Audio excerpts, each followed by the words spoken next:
capa de enlace de puerto? Entramado.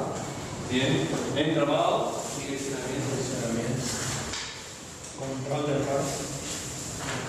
Control del flujo.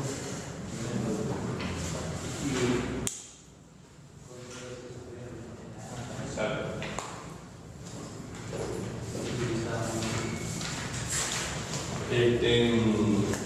Bien. ¿Me dijeron todos, creo? Sí. Perfecto. ¿Sí? Estas son las funciones. Todos los protocolos de capa de enlace que nosotros vamos a analizar el día de hoy, en la clase que viene, cumplen estas funciones. Nosotros vamos a ir analizando a ver si los protocolos que encontramos cumplen esas funciones. La mayoría de las cosas hay funciones que por ahí no están implementadas, entonces vamos a ir analizándolo en caso por caso.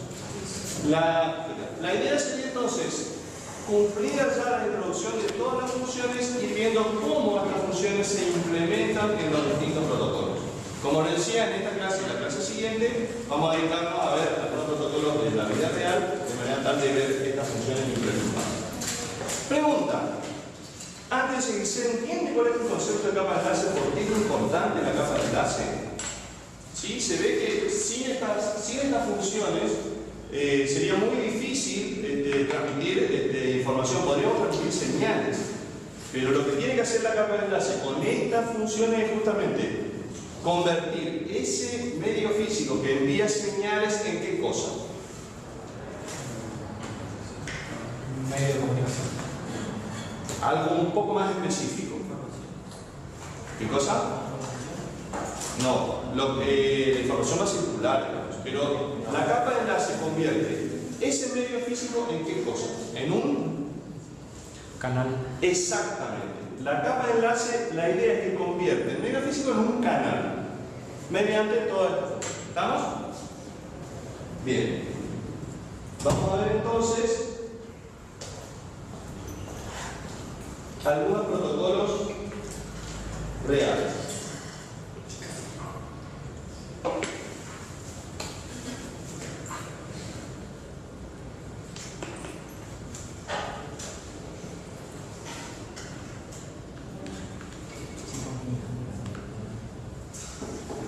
El primer protocolo que vamos a analizar se llama el protocolo HDLC. Comunicaciones de alto nivel de enlace. High Level Data Link Communication. ¿Sí? HDLC es un protocolo originado en un desarrollo de IBM de los años 60 y 70. Synchronous Data Link Communication, o sea, comunicación de datos sincrónica. Es un protocolo propietario de ese protocolo fue modificado, digamos, para dar origen a HDLC. También una versión diferente dio origen a Advanced Data Communication Control Protocol de la ANSI. ¿Se acuerdan lo que era la ANSI? La entidad de los estándares americanos, American National Standard Institute. Tomó el mismo protocolo SDC, lo transformó en ADSSP de la ANSI. La ISO desarrolló este protocolo que está acá. ¿Se acuerdan de la ISO? La Organización de Estándares Industriales. También una variante de SDLC dio origen a toda la familia de protocolos LAP, Link Access Procedure, un procedimiento de capa de enlace de la CCIRT, el organismo mundial que regula las telecomunicaciones. Todos estos protocolos son similares e incompatibles entre sí. Este es un detalle muy interesante. Todos los protocolos estos son derivados de HDLC, pero por pequeñas modificaciones que se fueron haciendo, son todos incompatibles entre sí. Esta es una de las cosas interesantes, digamos, cuando uno se conecta de datos.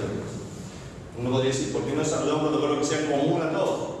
Vaya a saber. Fue una época donde los estándares eran divergentes y todos estos protocolos, más o menos, fueron desarrollándose, algunos dejaron de utilizarse, pero hay un par que siguen funcionando en la actualidad y que son entre ellos incompatibles. Todos estos protocolos son orientados a bit. ¿Qué quiere decir esto? Con relleno de bits. ¿A qué hacemos referencia con esto? Un protocolo orientado a bit. A la técnica que utiliza para ¿Para qué? Para segmentar las tramas. Exactamente. ¿Recuerdan lo que era inserción de bits o inserción de caracteres? Eso ya debería estar claro de esta altura, ¿no? Entonces, todos estos protocolos utilizan una bandera que, para evitar que los bits de la bandera ocurran dentro de los datos, producen inserción. ¿Sí? Bien. Y son todos orientables, quiere decir que se pueden mandar un número arbitrario de bits. ¿Está? El protocolo HDLC soporta 3 modos de operación. Modo de respuesta normal, modo de respuesta asincrónica y modo balanceado asincrónico. Vamos a tener un ratito en esto porque es importante para entender algunas cuestiones de funcionalidad que vamos a ver más adelante.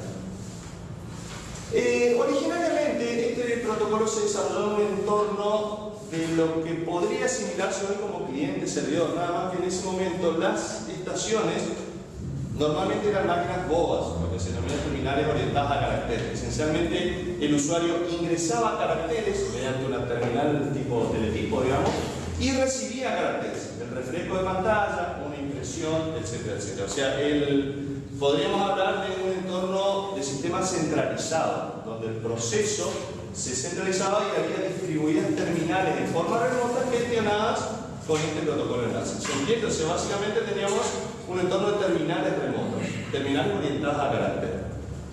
Ese modo es el modo de respuesta normal. Esencialmente tenemos una estación central y las terminales no inteligentes, digamos, distribuidas geográficamente. ¿Cómo se regulaba la comunicación? Era una comunicación maestro-esclavo. El maestro obviamente era la estación central, que hacía un sondeo a cada estación otorgándole el turno para transmitir. Sí, entonces, este proceso de sondeo o polling, lo que hacía era la estación, otorgaba el turno, identificaba una determinada estación, por ejemplo, mediante su dirección, definía a qué estación quería que en ese momento empiece a transmitir, la estación transmitía la información.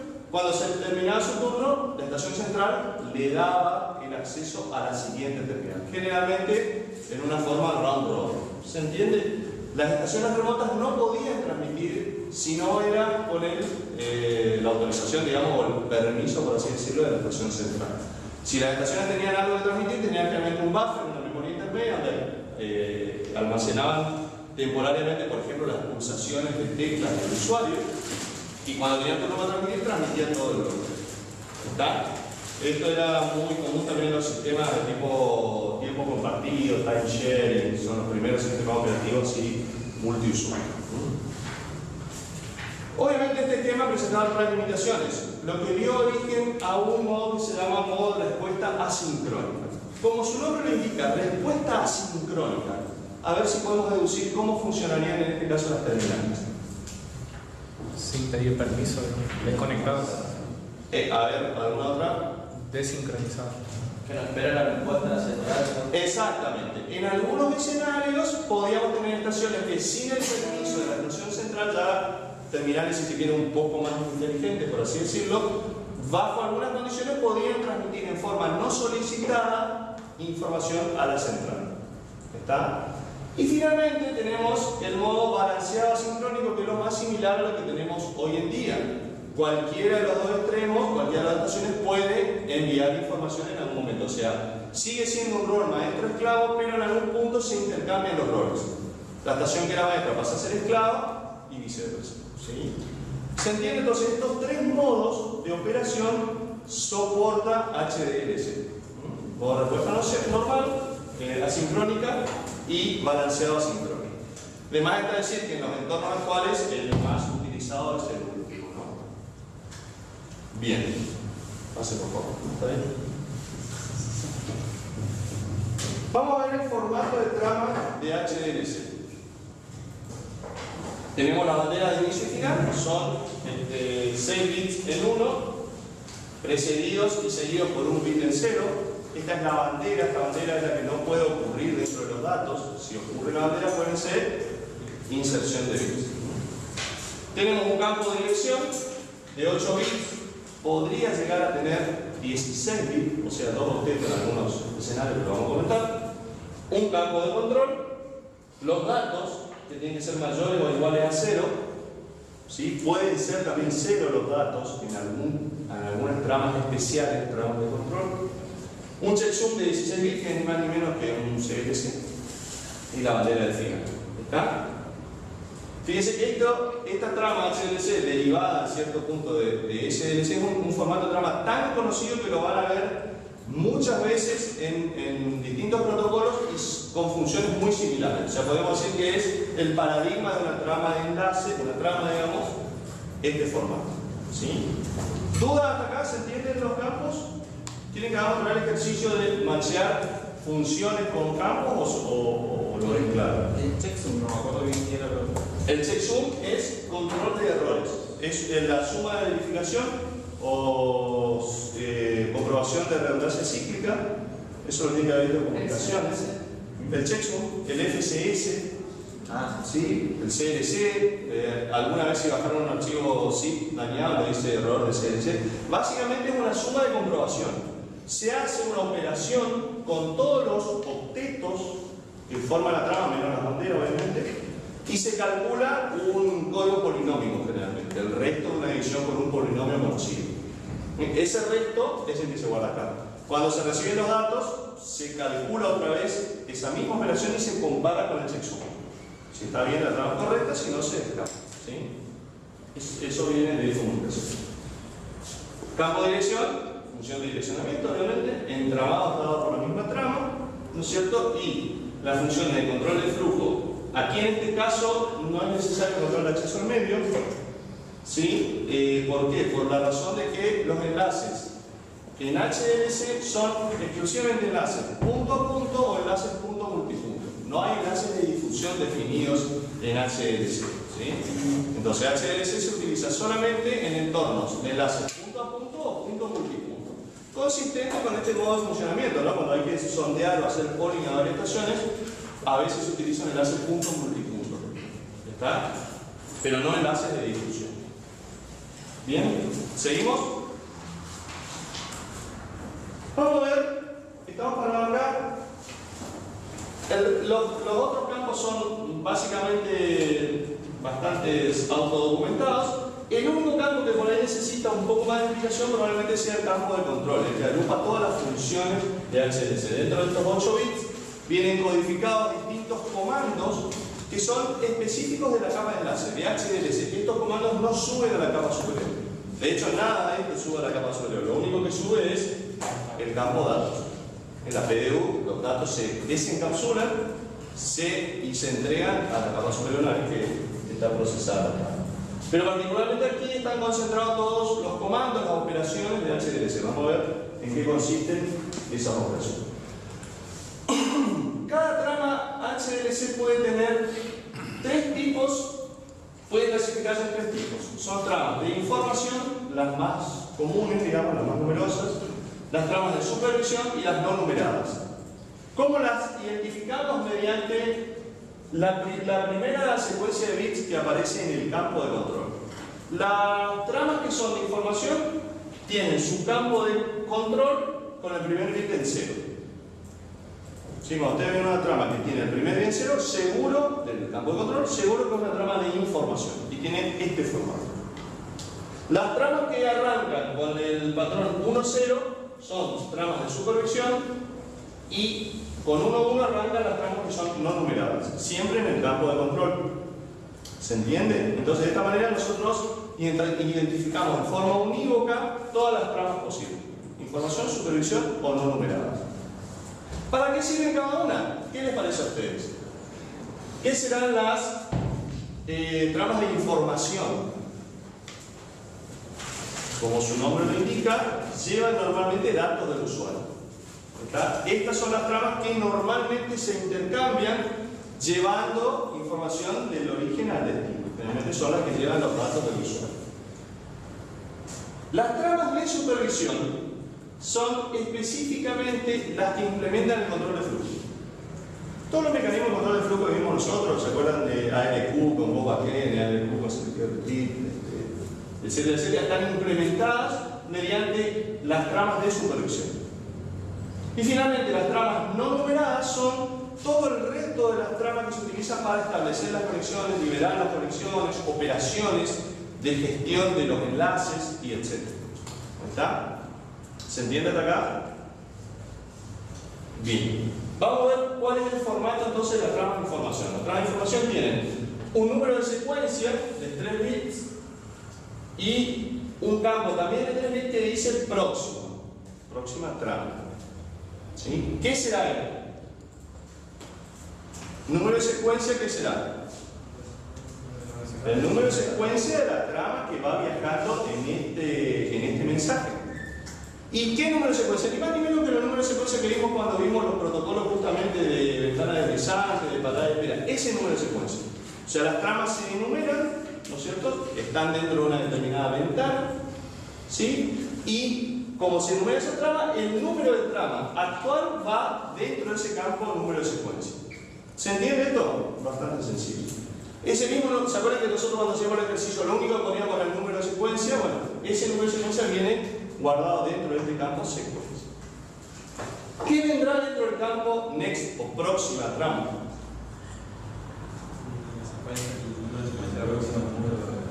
Está bien. El próximo número de secuencia, pero acá hay que tener cuidado. ¿Qué número de secuencia? Se espera recibir. La trama que se espera recibir. La próxima trama se espera recibir. Está bien, pero si acaba el número de secuencia 3, por ejemplo, acá siempre va a venir el número 4. O sea, no tiene mucho sentido eso, ¿sí? Porque es calculable. Es calculable, exactamente. Pensemos un poquito fuera de la caja. ¿Qué otra cosa puede ir acá? Próximo número de trama, estamos de acuerdo. Es el próximo número de trama, pero ¿qué trama? ¿Puede ser de supervisión o...? No. Yo mencioné en la clase pasada una técnica que se llama piggybacking. ¿Alguien se acuerda de eso? ¿Qué era el piggybacking? Una cantidad de secuencia. No. Eso es bobbackend. No, normalmente para conservar ancho de banda, cuando un extremo receptor está recibiendo información, normalmente los canales son bidireccionales. ¿Está? Cuando un extremo receptor tiene que comunicar algo al extremo emisor, generalmente puede generar una trama en sí mismo, puede aprovechar las tramas que van cuando él es emisor hacia el otro receptor. Eso se denomina piggybacking, la técnica de incorporar los acuses de recibo en las tramas salientes, pero se hace referencia al canal opuesto.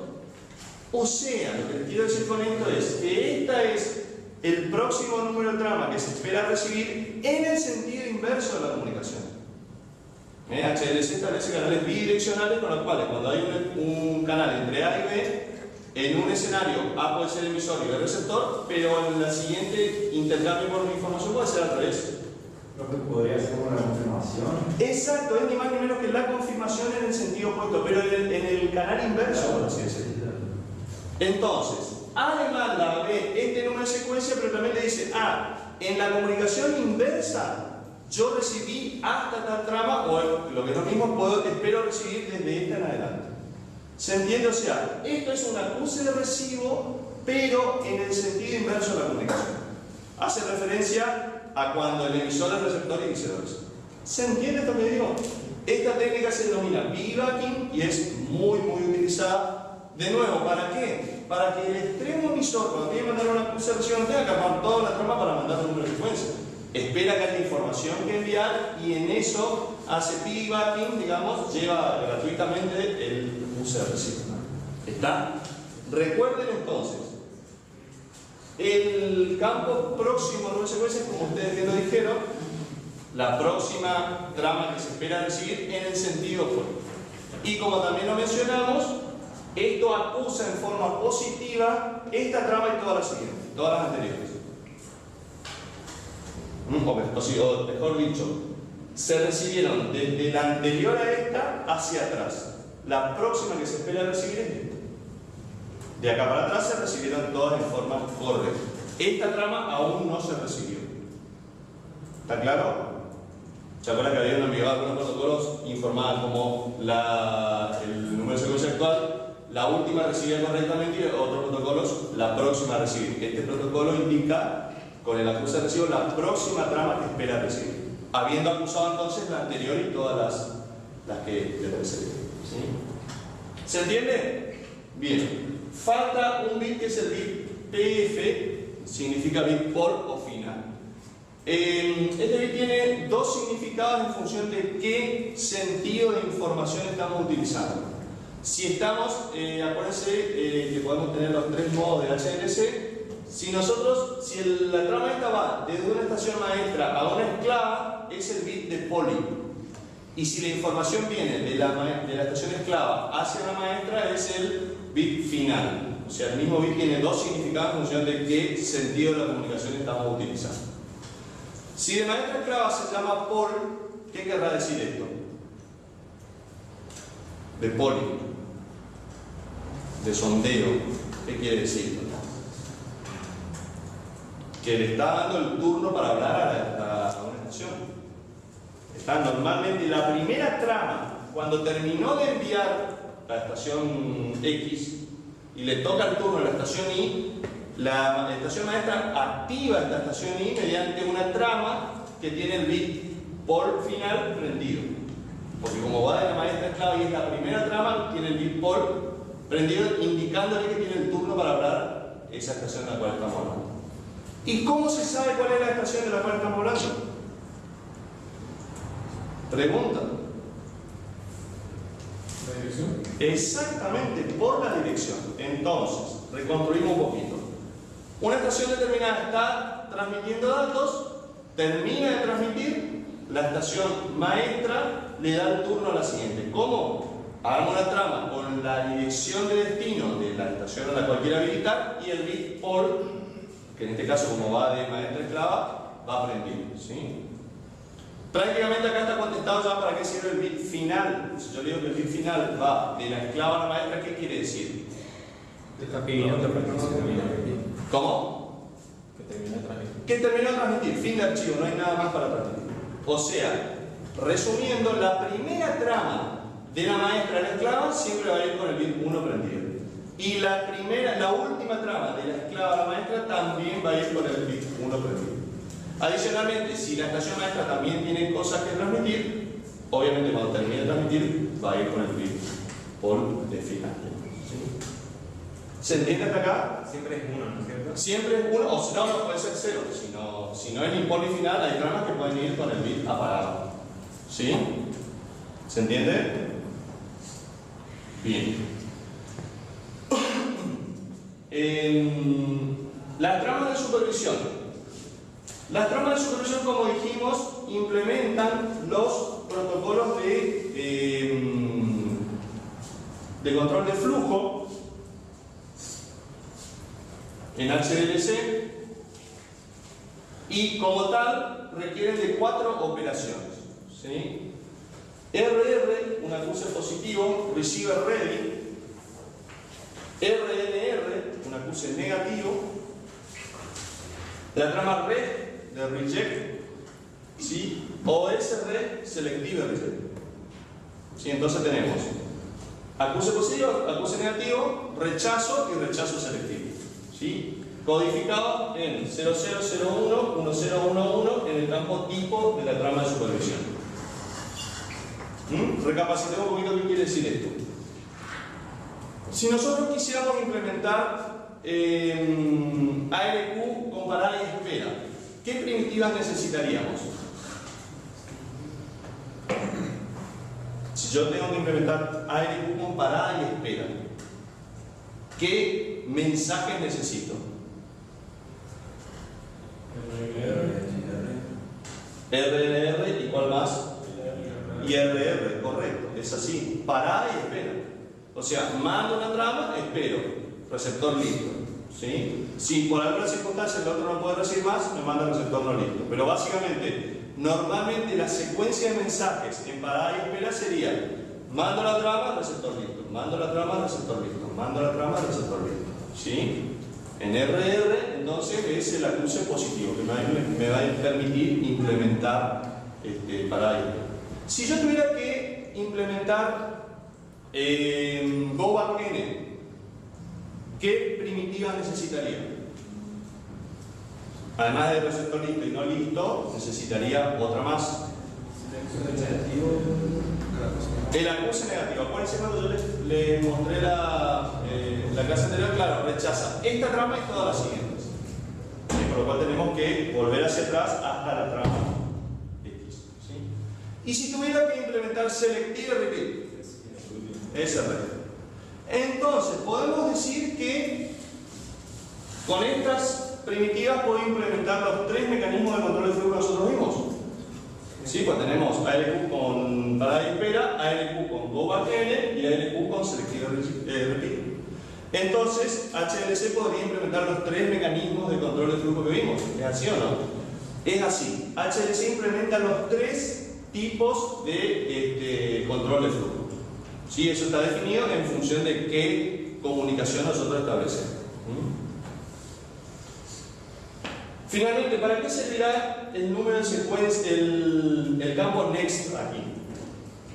Piensen que la trama de supervisión solamente puede tener uno de estos cuatro valores. ¿Qué indicaría aquí entonces el campo next o próximo? El sitio que espero recibir. Exacto, es la trama de la cual estamos haciendo referencia con el receptor listo o el no listo o el reject o lo que fuera. ¿Sí? Es esa la trama que estamos nosotros haciendo referencia. ¿Sí? ¿Se entiende?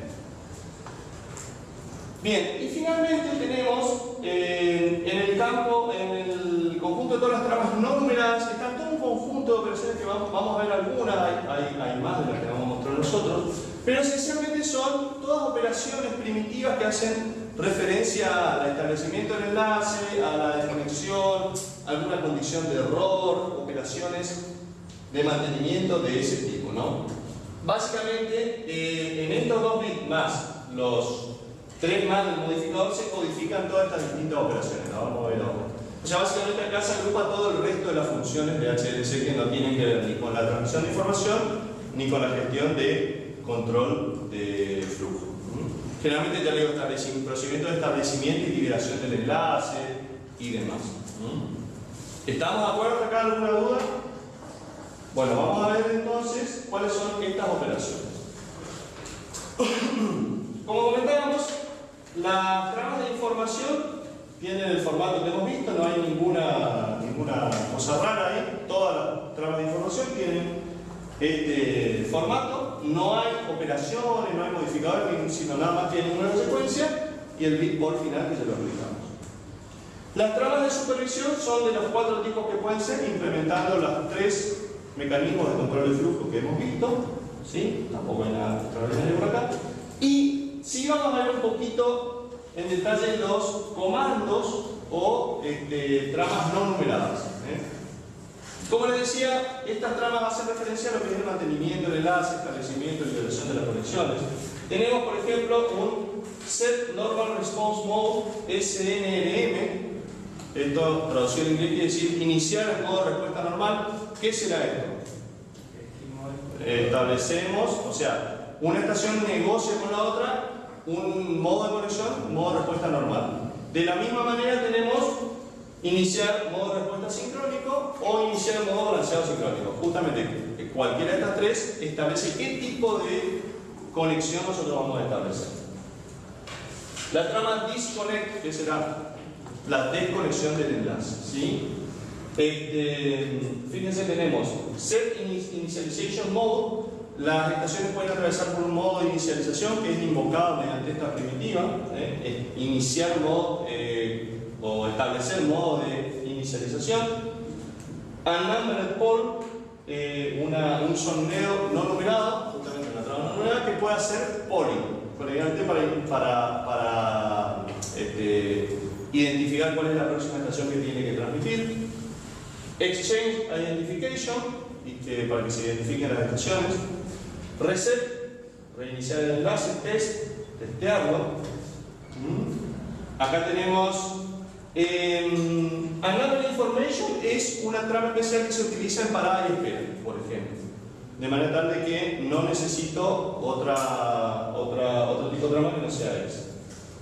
Con Acknowledgement necesitamos tener confirmación del otro lado que recibió la trama no numerada. Y como estas tramas no tienen control de flujo, Entonces, el único mecanismo posible es, por así decirlo, parada y espera de tramas no numeradas. Entonces, solamente puede haber una trama no numerada pendiente de confirmación en cada caso. De esa manera no es ambiguo esta primitiva. Modo de desconexión, solicitar modo de inicialización, solicitar de desconexión, anomaly information, como lo dijimos. Acá hay otra trama de rechazo que es frame reject. Con frame reject no estamos hablando ni de un reg ni un sreg. Esto es un rechazo de una trama por errores propios de la trama en sí. Puede ser una semántica incorrecta, un número de dirección no conocido, algún error en algún formato, un comando que no existe. Entonces, cuando se envía una trama mal formada, el receptor devuelve un frame reject, haciendo referencia a la última trama, obviamente. Dejé de lado estos tres mensajes que son iniciar modo de respuesta normal, de respuesta sincrónica o balanceado asincrónico extendidos. Los modos extendidos son los que habilitan un direccionamiento no de 8 sino de, un direccionamiento no de 8 sino de 16 bits. En este caso nosotros podemos utilizar un campo de control que va de 8 a 16 bits. ¿Para qué caso? Por ejemplo, cuando queremos utilizar mayor cantidad de números de secuencia. ¿Sí? Entonces fíjense que yo con esto podría usar hasta 8 números de secuencia con un tamaño de ventana de 4. En algunas aplicaciones esto puede ser inapropiado, con lo cual se necesitan más números de secuencia. Se habilita el modo de respuesta o cualquiera de los modos en formato extendido y el campo de control pasa de 8 a 16 bits para poder acomodar todos los otros bits de números de secuencia.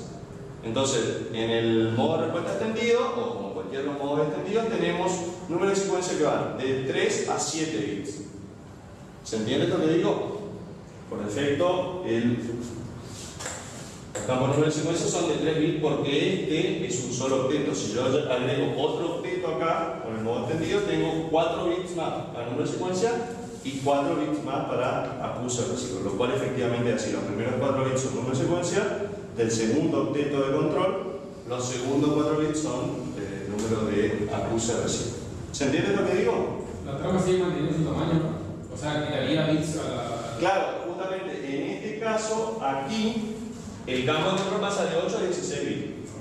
¿Sí? Obviamente, seguramente si se negocia los modos extendidos, probablemente el campo de datos tenga un octeto menos, pero bueno, digamos, una trama de 1500, 1000, 5000 bytes no es un inconveniente muy grave. ¿Sí? Lo importante es que las dos estaciones estén de acuerdo en cómo identificar o cómo tratar estos bits. Porque en algún caso, si hay un error ahí, una trama va a tener el campo de control son 16 bits y la otra de 8. Para evitar esto, justamente que se establece el modo extendido para que las dos sepan, se negocia ese momento de la conexión, para que los dos estén hablando de lo mismo. ¿Está? Profe, el tamaño de la ventana era la mitad o el 1, ¿era verdad? O sea, el tamaño máximo de ventana, sí, en la mitad. 3 sería en realidad, ¿no? Porque Exactamente, sería exactamente 3. En el otro pasamos a 127, con lo cual la así como 63. ¿Está? ¿Se entiende? ¿Alguna duda hasta acá? Bien. Vamos a ver si se entendió. Vamos a ver qué funciones cumple la capa el protocolo HDDC como capa de enlace. ¿Cumple con entramado de encapsulamiento o no? Sí, tiene las banderas. ¿Cumple con la función de control de errores? Bien. ¿Cumple con control de flujo? Tiene de hecho un número de un tipo de mensaje específico para control de flujo. Y finalmente direccionamiento también, ¿no? Bien. Vamos a ver el protocolo LAPD. Recién mencionamos, también está relacionado, derivado de HDDC y por transitividad de SDDC. En este caso en particular quiere decir procedimiento de acceso al enlace en el canal B. Es también orientado a bit, estandarizado por la CCITT en el protocolo X25, si alguna vez un protocolo muy antiguo, ya no se utiliza más, pero fue un protocolo muy importante en su momento en las redes de transmisión de paquetes. Esencialmente, LAB hace referencia a la conexión entre el DTE y el DCE. Para los que no manejan por esta tecnología, el DTE generalmente es el equipo de transmisión de datos, la computadora, por así decirlo, y el DCE el módem, o el dispositivo de acople al medio, ¿no? Básicamente lo que hace la AP es la capa de conexión entre estos dos dispositivos para el protocolo IP25, por eso es muy conocido. Es parte de la familia LAB-X del CCITT. Esto incorpora LAB-B, LAB-D, LAB-F, y una serie de protocolos muy similares, son muy parecidos todos. Y son un subconjunto de los modos de HDLC. No utiliza las relaciones maestro-esclavo, de hecho, solamente tiene un modo de conexión que es el balanceado sincrónico. Sí, hay además otras diferencias. Fíjense, la dirección, el campo direccionamiento solamente permite dos direcciones. La dirección 01 y la dirección 03 en hexadecimal. Cuando nosotros tenemos una trama que es con dirección 01 es sentido del DTE al DCE, y si es una trama con la dirección 3 es en el sentido inverso. De manera tal de identificar uníquamente si las tramas van del DTE al DCE o al revés. Pero básicamente, digamos, ya no identifica una dirección, una estación, por así decirlo. Si identifica o al DTE o al DCE. No existe el selective reject en los comandos, con lo cual tenemos solamente tramas de supervisión, receptor listo, no listo o rechazo de go-back-n, con lo cual no está contemplado el modo de control de flujo de selective repeat. Normalmente los enlaces con LAB utilizan parada y espera como control de flujo.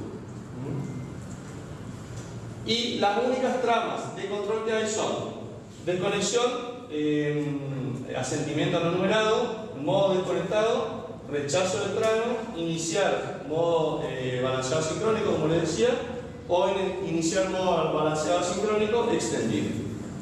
¿Sí? O sea, el único modo que hay es el que yo les comentaba. Y son, de nuevo, un subconjunto de los comandos de HDLC. ¿Está? De nuevo, ¿cuál es la idea? Piensen en el escenario de este protocolo, fue concebido para la comunicación entre una computadora y un módem. Normalmente en modo carácter, o sea, en modo asincrónico.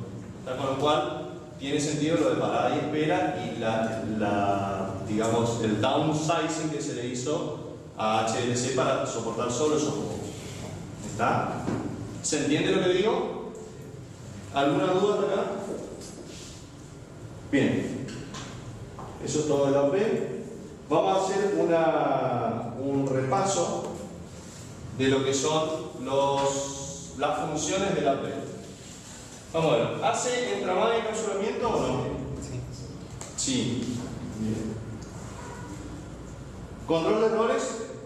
¿Tenía el FSS o no? Sí. Sí, correcto. ¿Control de flujo? Tenía, claro, solamente no tenía el selectivo repeat, pero sí soporta los dos. Y finalmente direccionamiento, ¿qué les parece? ¿Hace o no? Bueno, ahí está la duda, ¿no? La duda está en direccionamiento. Direccionamiento podemos pensar que es una función que está cubierta, pero en realidad no hay dirección. O sea, si yo tuviera que utilizar este protocolo en un entorno donde tengo que direccionar estaciones, no lo puedo hacer. Lo que pasa es que si es solamente una interfaz. Exactamente. Decimos que sí, pero. Claro, por eso, si tuviera. Exactamente. Esa es la idea, sí. Correcto. Bien. Vamos a ver nuestro siguiente protocolo, que es el protocolo SLIP, Serial Line Interface Protocol. La idea es, es importante dar el escenario donde se empezó a utilizar este protocolo. Esto surge en la época en que se estaban desarrollando los protocolos asociados con la Internet, principalmente TCP/IP, ¿no es cierto? El protocolo de transporte y de red. Y bueno, el entorno donde se hacía el desarrollo generalmente eran los campus, los centros de investigación, lo que denominan en Estados Unidos la red de campus, o sea, una red de la universidad y las habitaciones, las oficinas de los estudiantes, de los profesores, ¿no es cierto? El escenario cuál era, generalmente los profesores, los estudiantes, los desarrolladores trabajaban en la universidad, en el centro de investigación, se iban a su casa por ahí tenían una computadora personal y por ahí podían seguir trabajando en su casa, pero estaban desvinculados de la computadora central donde están haciendo los trabajos. Entonces se empezó a empezar a decir, bueno, lo que podemos hacer es generar algún tipo de enlace serial entre la oficina o la ubicación que está fuera del campus y la máquina del campus. Y pensemos, ¿qué mecanismo más práctico tenemos de tipo serial para llevar información y que es ubicuo prácticamente, que está en todos lados? El teléfono, exactamente. Entonces lo que se hacía era tener un módem telefónico en la ubicación remota, un pool de módems, un conjunto de líneas seriales conectadas con el servidor, por así decirlo, con la máquina mainframe, y bueno, lo único que necesitamos ahora es un protocolo que lo único que haga es poner paquetes IP desde la ubicación remota a la central y viceversa. Ese protocolo no existía, ese medio de transportar los paquetes IP no existía, entonces lo desarrollaron. Pero ese es el escenario. Entonces, nosotros lo que queremos hacer es, entre comillas, prolongar una conexión TCP/IP fuera de la red de campo, la red de investigación donde está el mainframe, hasta un lugar arbitrario utilizando un módem o línea telefónica. ¿Está? Esa es. Fíjense, como les comentaba yo cuando vimos la clase, todo fue una cuestión de emparejar la evolución tecnológica adaptándose también a los desarrollos. El ejemplo de los protocolos que le acaba de explicar el profesor, tal vez el más claro sea también el nacimiento de la red integrada de servicio.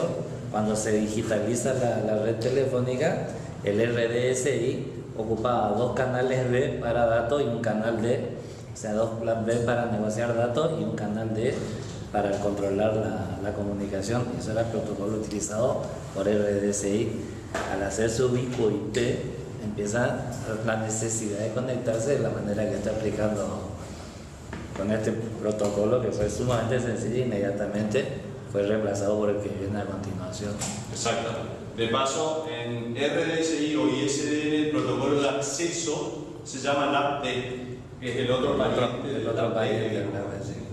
Procedimiento de acceso de enlace en el canal D, que es 2B más D, que dice el profesor, el D del LAPD. Bien. ¿Se entiende cuál es el escenario entonces?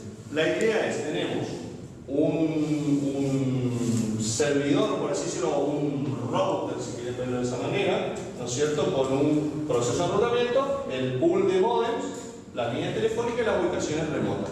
Lo único que necesitamos es un componente que permita enviar paquetes IP que aparezcan en esta red como locales. ¿Sí?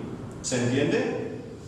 O sea, el paquete IP se genera acá, atraviesa la línea telefónica y llega del otro lado. Vamos a ver qué hace este protocolo. El protocolo CLIP, esencialmente lo único que hace a nivel de enlace es toma el datagrama IP con las direcciones, origen, destino definidas en la etapa superior, y lo único que le hace es poner una delimitación de inicio y fin, que en este caso es el mismo carácter CO.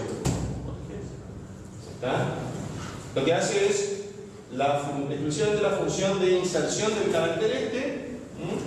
Cuando la bandera aparece en los datos, se hace una inserción de caracteres con el carácter de escape de BDC, y si aparece DB en los datos, lo escapamos con DBDD. ¿Se entiende esto que digo? O sea, si los datos ocurren en el datagrama original, si las banderas ocurren en el datagrama original, las reemplazamos con inserción de caracteres al momento de transmitir. Del otro lado, cuando recibe el carácter de B y de C después, sabe que es un CC0 y lo tiene que reemplazar. Y de la misma manera, cuando está el O sea, lo único que hacemos es tomamos todo el paquete IP y le ponemos las dos banderitas y lo mandamos por la línea serial. ¿Sí? Como la línea serial es punto a punto, no hay ambigüedades de quién está transmitiendo. ¿Sí? Si yo no transmití los datos, me lo están enviando a mí. ¿Está? Esto es todo el protocolo. Bastante cortito. Vamos a analizar qué hacen. Hacen tramado de encapsulamiento y ¿qué les parece a ustedes? ¿Hay función de entramado de encapsulamiento o no? Y bueno, pongámosle ahí, está, lo dejamos a su criterio, diríamos, filósofo actual. Lo que no está en discusión es que control de errores no hay, control de flujo tampoco y direccionamiento tampoco, ¿no? Ustedes preguntarán para qué estamos viendo este protocolo. Primero, porque es el antecesor al que vamos a ver ahora, como dijo el profesor. Segundo, para mostrarles que un protocolo de enlace puede ser extremadamente sencillo. No creo que haya un protocolo más sencillo que este, pero de todas maneras es bueno saber que no necesariamente todos los protocolos tienen la complejidad de lo que estamos viendo actualmente. Y como bien dice el profesor, nosotros no estamos, o sea, hay protocolos desarrollados para cada escenario.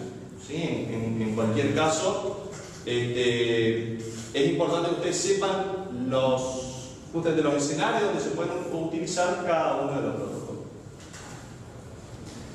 Obviamente no hay que ser un genio para darse cuenta que el protocolo LIP es muy limitado, de hecho tiene muy pocas funciones, por lo cual rápidamente, pero sin embargo empezó a utilizarse muchísimo y era un protocolo como casi todo lo que ustedes van a ver en TCP/IP son protocolos a veces sencillos, pero que vienen a solucionar un problema puntual y entonces se hizo ubicuo el protocolo LIP.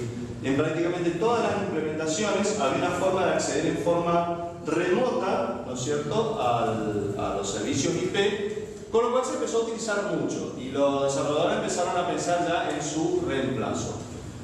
Para darle continuidad a esta idea del acceso remoto y demás, se desarrolló el protocolo punto a punto, o point-to-point protocol. ¿Sí? Algunas características de este protocolo están contempladas en los RFC que se mencionan. Una característica importante que tiene este protocolo que no tiene ninguno de los anteriores es que es un protocolo multiprotocolo. ¿Qué quiere decir esto? ¿Qué les parece a ustedes? ¿Qué es un protocolo multiprotocolo? ¿Que soporta otro protocolo? ¿De qué protocolos de qué nivel? ¿Qué protocolos son los soportados por PPP? ¿Capa 3? Exactamente, esa es la clave. PPP permite llevar múltiples protocolos de capa 3, inclusive en forma simultánea. Tramas PPP distintas pueden llevar protocolos de capas superiores diferentes. Esto, por ejemplo, no estaba contemplado en la especificación HDLC original, con lo cual el HDLC fue modificado, digamos, por algunos vendedores, lo cual hace que el HDLC sea incompatible, entre otras cosas, cómo trata los protocolos de capa superior. ¿Sí? Esto en PPP está definido desde el origen. PPP puede llevar más de 50 protocolos de capa superior e inclusive protocolos de capa 2. Se pueden encapsular dentro del PPP.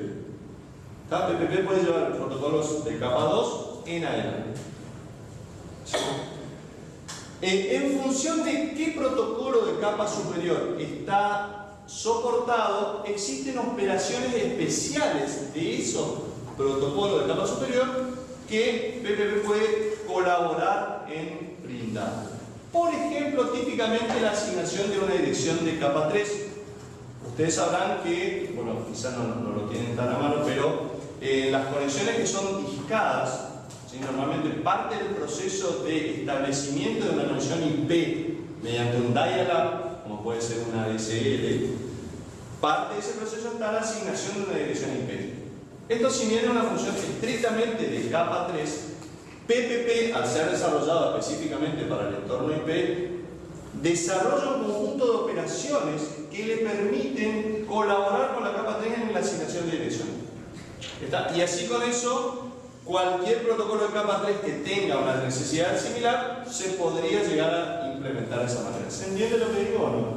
O sea, PPP permite colaborar con algunas funciones de las capas superiores.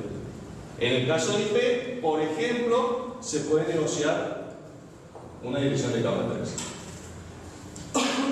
PPP implementa dos subprotocolos que tienen funciones totalmente diferenciadas. Un subprotocolo para la gestión de los distintos tipos de enlace. PPP soporta muchas opciones diferentes en los distintos enlaces que están soportados. Todo este conjunto de funciones se agrupan en los LSP, o sea, protocolo de control del enlace, todas las funciones de control del enlace, y además tiene un protocolo de control de red, para las funciones de red específicas de la capa de red de la cual se trata. Entonces, como que el PPP separa lo que es gestión del enlace y gestión de la capa de red que está llevando. Exactamente. De nuevo, va a haber LSP distinto para distintos tipos de enlace y va a haber NSP diferente para distintos protocolos de capa superior que utilicen PPP como su protocolo de enlace. PPP puede utilizarse en configuraciones sincrónicas y asincrónicas, puede usarse en enlaces tanto sincrónico como asincrónico.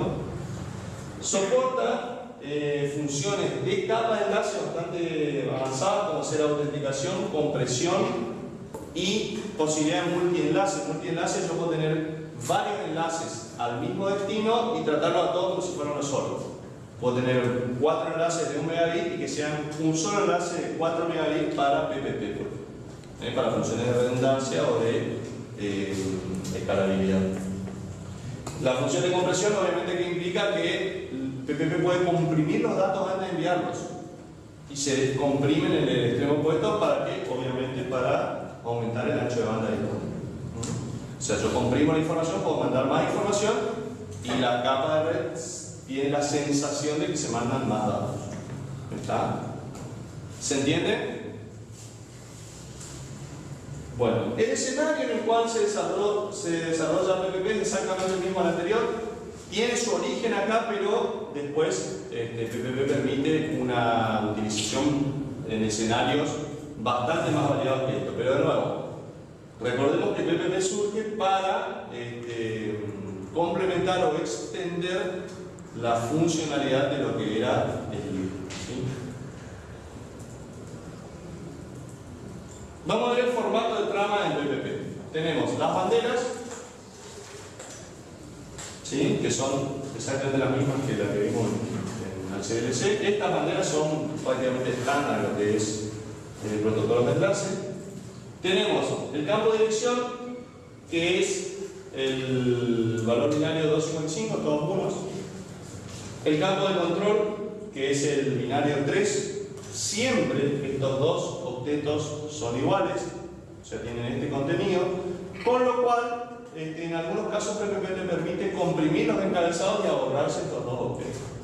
Entonces se puede negociar esa opción al momento del establecimiento de la conexión, porque estos dos octetos nunca cambian en todas las tramas, así que a veces algunos protocolos directamente los omiten.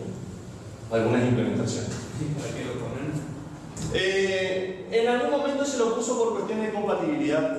Como es un formato de trama, ya dije, el formato de trama canónico, digamos, de los protocolos de enlace, en un momento se lo dejó por si había que evolucionar algo, realmente nunca se lo utilizó y se lo dejó por funciones de compatibilidad. Porque todo lo que es direccionamiento y control se lo trasladó al NSP y LSP, ¿no? Entonces en un momento se lo había definido y se lo dejó así para cuestiones de compatibilidad.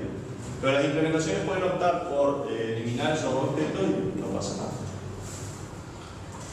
Tenemos el gamo protocolo de 16 bits, con lo cual tenemos 65.536 posibilidades de distintos protocolos. ¿Qué pregunta? Hasta acá que ustedes lo saben. ¿Qué irá dentro del protocolo? El protocolo de capa 3 que vamos a usar. cosa. Sí, a veces sí. Pero básicamente nosotros estamos hablando de dos subprotocolos. Justamente dentro del campo protocolo va a ir el LSP o el NSP. Gestión de ¿Está? El de enlace o el de red. Acá es donde de los 65.000 códigos, una parte van a ser NSP y otra parte van a ser LSP. ¿Se entiende? Entonces, si es L o NSP lo que va en cada trama, lo define ese campo de 16 bits. ¿Sí? ¿Me siguen hasta acá? Bueno. En función de esto tenemos un campo código, un identificador de cada una de las tramas, un campo de longitud, porque obviamente la longitud de las tramas en PPP puede ser variable. La trama máxima puede tener entonces 64K. Viene un campo de datos. Acá los datos que irán justamente los datos de este protocolo. De nuevo, pueden ser datos de LSP o datos de NSP. Si es dato de NSP, acá adentro va a ir la PDU de capa superior. ¿Sí? Si yo acá adentro estoy mandando un paquete IP, el paquete IP va a ir acá adentro. ¿Sí? Tenemos un relleno para ajustar a 32 bits la trama. Esto es muy común y lo vamos a ver bastante de seguido. Esto es un típico de los protocolos de TCP/IP. Trabajan toda alineación de 32 bits. Trabajan alineación de 32 bits ¿para qué? Para el FSS, que es de 16. Entonces, como el FSS tiene que ser de 16 bits, puede ser de 4 objetos. ¿Sí? Hay una opción que permite usar FSS de 2 o de 4 objetos. Y finalmente la banda. ¿Se entiende? Vamos a pasar a ver entonces cuáles son los distintos, los famosos LSP y NSP que vimos. Antes de eso vamos a ver cuál es el escenario típico de una conexión PPP. Normalmente las conexiones PPP pueden ser permanentes, pero también PPP soporta una conexión temporaria o discada. Básicamente en escenario de red nosotros hablamos de líneas dedicadas o líneas discadas. No necesariamente tiene que ser un discado de teléfono, sino que líneas que se establecen y se liberan en forma dinámica. Para las líneas que se establecen en forma permanente es otro el esquema, pero las que son dinámicas, las que se pueden establecer en forma dinámica o discada, el diagrama de estado de PPP es el siguiente. Yo parto de la línea muerta, o sea, desconectada. Cuando se establece la portadora, ¿alguien alguna vez vio o escuchó funcionar un modem? Ese ruido, un modem fax. Esa es la portadora, digamos, que cuando se empieza a modular, se detecta la portadora, se establece la conexión a nivel física. Una vez que a nivel eléctrico, por así decirlo, está establecida la conexión, pasa al estado establecido. Si por alguna circunstancia, típicamente calidad de la línea, no se puede establecer, se desconecta y bueno, habrá que volver a tratar de establecer. En algún punto, cuando está establecida, ya los dos extremos pueden pasar a la fase de establecimiento de opciones. Se definen distintas opciones, cada uno de los extremos puede negociar un conjunto de parámetros. Entre esos parámetros pueden ser, por ejemplo, la cantidad de octetos del FSS, puede ser si se establece un multivínculo o no, si se utiliza compresión, si se utiliza autenticación, toda esa etapa de negociación a nivel enlace, ¿no? Si en particular se utiliza algún mecanismo de autenticación, pasa a la fase de autenticación. Los enlaces en PPP pueden autenticarse con nombre de usuario y contraseña, por ejemplo. Si esa fuera la fase y se falla, se pasa a la fase de terminación, se desconecta la portadora y se vuelve al estado inicial. Si se atraviesa con éxito la fase de autenticación, se pasa a negociar las opciones de red. Acá se levantan el o los protocolos de capa superior que se quieren transmitir. Y una vez que está terminada la configuración de NSP, pasamos al estado de abierto, se puede empezar a transmitir. Aquí se intercambian todas las tramas PPP que sean necesarias en forma sincrónica. Cuando está terminado, como esta era una línea por demanda se puede también desconectar. Entonces, uno de los extremos inicia la desconexión, se deshabilitan, dentro de la etapa de terminación se desactivan todos los NSP, se desactiva el LSP y se vuelve a restablecer. Todas estas operaciones están soportadas por LSP y NSP dentro del mismo PPP. Todas las operaciones de establecimiento, monitoreo de la calidad de la línea, opciones de arreglo de multienlace y demás, se negocia esas opciones, se establece la comunicación, se levanta el o los NSP, se transmite y se desconecta en forma ordenada la línea. ¿Sí? Todo esto está soportado por PPP. Fíjense que todo esto no lo vimos en el otro protocolo. ¿Está? Y todo esto es nativo de PPP, un protocolo abierto, digamos, totalmente no es propietario, digamos, y puede utilizarse en cualquier escenario. ¿Dudas hasta acá? ¿No? ¿Profe, sería la conexión con un proveedor, por ejemplo? Por ejemplo, de hecho, el protocolo PPP que se utiliza en lo que es ADSL. Si alguien tiene un enlace con ADSL, el protocolo que se utiliza para establecer la conexión es PPP justamente. Protocolo punto a punto.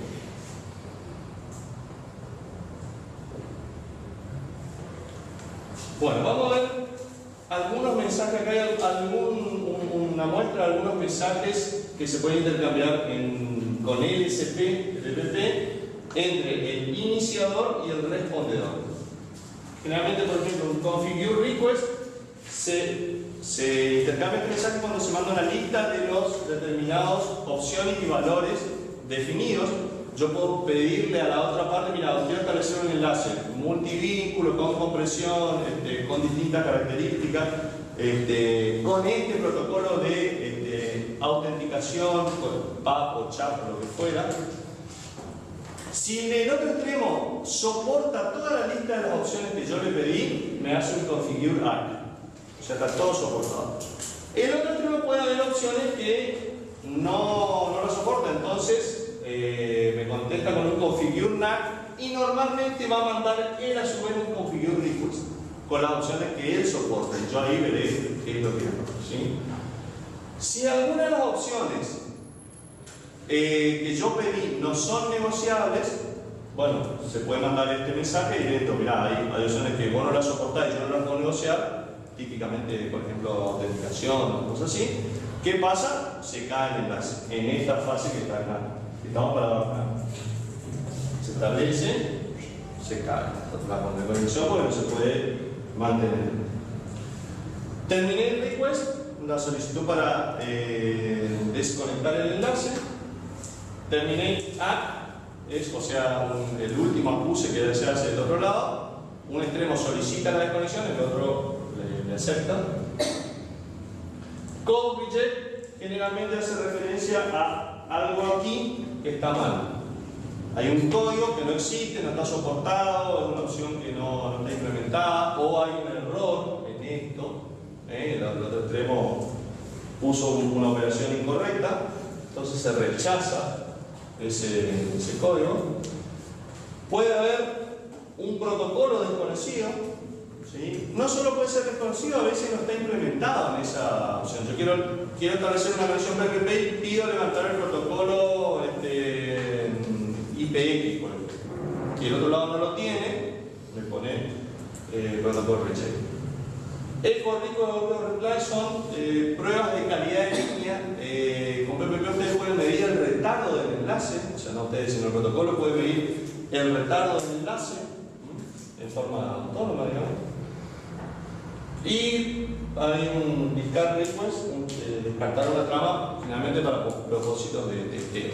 Este es un subconjunto nada más de algunos de los mensajes LSP que se pueden intercambiar. Pero se entiende cómo con algunos mensajes como estos y otros se puede establecer la línea, monitorear la calidad, terminar la conexión, negociar opciones, ¿está? Siempre a nivel enlace estamos hablando. Esto es todo propio del enlace.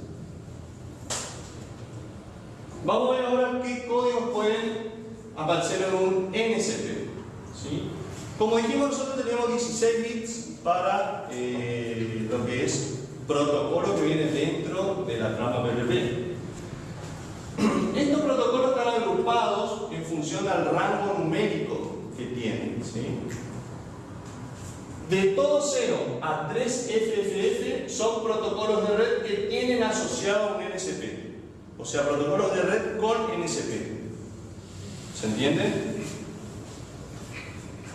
Del 4000 al 7FFF son protocolos de capa de red que no tienen un NSP asociado. También puede haber protocolos que no quieren implementar un protocolo de control de red y se encapsulan directamente. O sea, no hay opciones, no hay gestión de funciones de la capa de red. Se toma el protocolo de capa de red, se lo encapsula y se lo manda. ¿Está?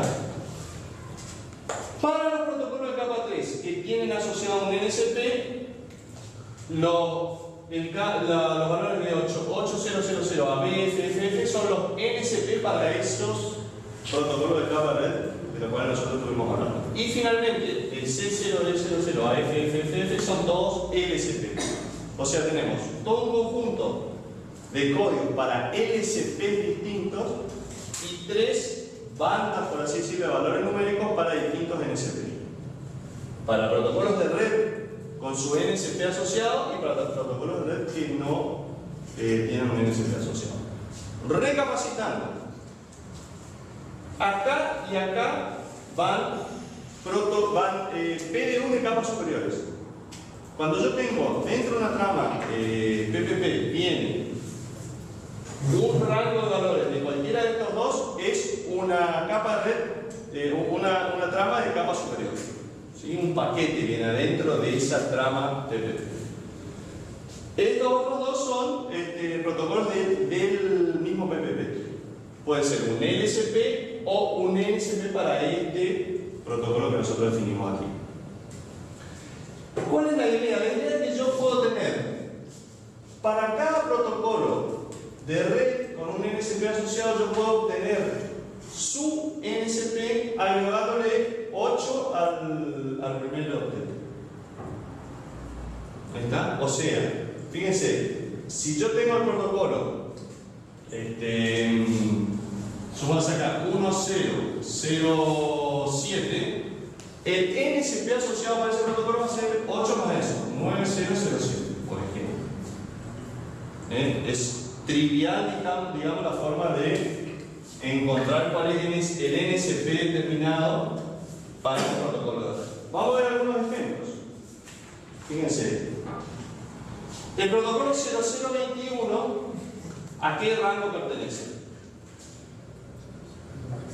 Al primero. O sea, es un protocolo de capa red con un NSP asociado. El protocolo, el NSP para IP se llama IPCP. No es muy original. Y fíjense que el número es 8021. El NSP para IP versión 4 es 0021. El NSP para IP versión 4 se llama IPCP y es el 8021. También podrían llevar ustedes mediante PPP un paquete de capa red de OSI. Se codifica con 0023. El NSPS va codificado con 8023. Sí. Hay algunas. Esto sí está en desuso. 0 de NES, Appleton, Nobel, IPX. De hecho, en los últimos años hubo una reconsideración de todos los protocolos de red de OSI. Se empezaron a volver a utilizar en algunos escenarios. Hay algunos trabajos nuevos también sobre protocolos que quedan muy buenos. Sin duda que la parte de 11 la lleva IP, ¿no? Bueno, de la misma manera, fíjense, acá tienen TCP/IP comprimido con 002D. Y bueno, así tienen todos los protocolos con su NSP asociado. En todos los casos tienen el protocolo de capa de red y el NSP asociado. Pregunta, ¿se entiende la diferencia entre el NSP y el protocolo de red? Cuando va una PDU de capa superior, va codificado con un valor en este rango o en este rango. ¿Sí? Si nosotros tenemos un valor en este rango, quiere decir que es un mensaje de control para ese protocolo. Y si no, directamente un mensaje de control de capa de enlace. ¿Está? Pero no tiene datos ahí o sí tiene datos. No, normalmente no son datos, son opciones de control del protocolo. Los datos vienen acá. Exactamente, los datos están acá. Está bueno porque divide bien las funciones, digamos, PPP, entre lo que es control y datos. ¿Sí? Si alguien quiere explorar un poquito más y ver la parte actualizada, esto se va actualizando permanentemente, aquí está el enlace donde pueden consultar. ¿Puede ser que exista lo que se llama PPPoE? Sí, sobre Ethernet. PPP. Ahora digamos. Sí, sí, sí. De hecho, es uno de los LSPs. PPP sobre Ethernet. Es LSP. Sí, exactamente. Lo vamos a ver cuando veamos ADC. Ethernet y ATM. PPPoE, PPPoA, sobre ATM, sobre Ethernet. Sí.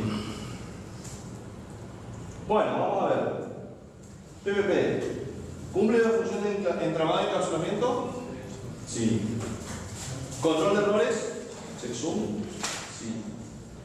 ¿Control de flujo? No, nosotros no vimos control de flujo. ¿Por qué? Porque esto está, digamos, toda la parte de control se maneja mediante los LSP o NSP, pero normalmente PPP no hace control de flujo. Pero es interesante. ¿Y direccionamiento? ¿Dudas hasta acá? Bueno, cortamos un ratito, hacemos una breve parada, si les parece, seguimos en unos minutos, ¿sí?